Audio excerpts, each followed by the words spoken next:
The cafe was worn in the best kind of way, the decor homey and personal. Isabella DeLucy was fond of selfies with her customers even before the convenience of the cell phone camera, and Polaroid photos with her and her regulars covered the walls. Among them hung larger pieces of artwork one of her children had created, a talented painter who had been more than happy to help her mother decorate her new business.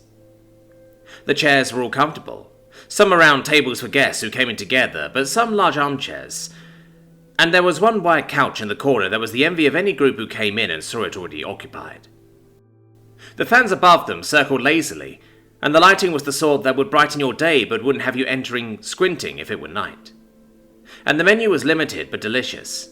The scent of Cubans and Reubens mingled with the smell of fresh-baked pastries, muffins, and of course her famous carrot cake. As for how it became neutral territory for the gangs in her neighborhood, Isabella would admit it was something of an accident. An atmosphere that she nurtured, of course, but nothing she had set out to create. But she herself had a large family and, having retired early and moved to America from Italy, so she could be closer to them, she followed her dream of owning the cafe. And with her family in mind, the cafe just somehow became a home. She was at the register from 1 p.m. to 10 p.m., 6 days a week. Aside from nights, she'd have local musicians in to play on Fridays and Saturdays, when she would sometimes stay open until midnight. The young man who entered with his hand in his sweatshirt holding a gun, therefore, was quite a surprise.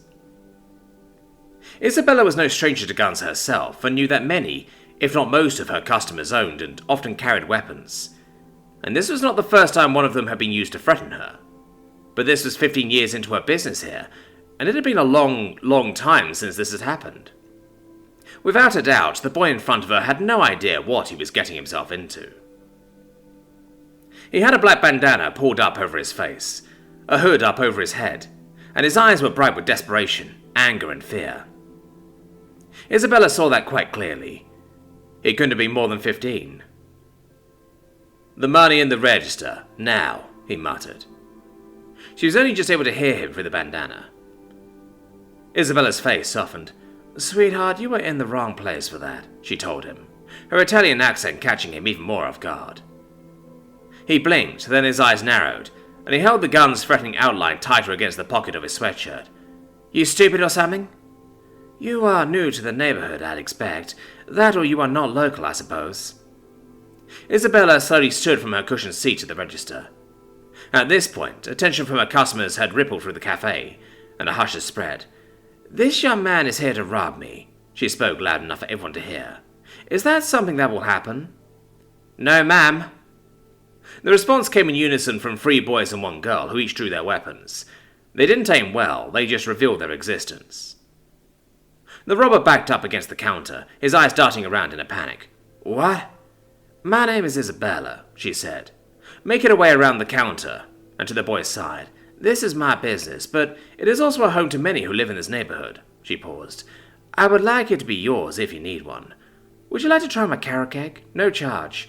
None of the children here go hungry."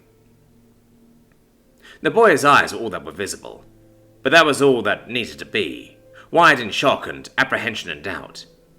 He hesitated, his gaze sliding back and forth across the customers and their guns, and then settling on Isabella. He slid his hand out of the pocket, leaving the gun where it sat. You ain't gonna call the cops?" "If you stay, you are family. I do not call the police on family, and that is saying something, considering the fights my daughter and son can get into during the holidays." She motioned to the boy's face, covering expectantly. He slowly pulled the hood down and pulled off the bandana, showing it in his pocket. His gaze went to the floor and his shoulders hunched. "Once more, my name is Isabella," she repeated, holding out a hand. "And you are?" "Jason," he whispered. After a beat, he shook her hand. "Jason, would you like something to eat?" He swallowed hard. "Yes, ma'am."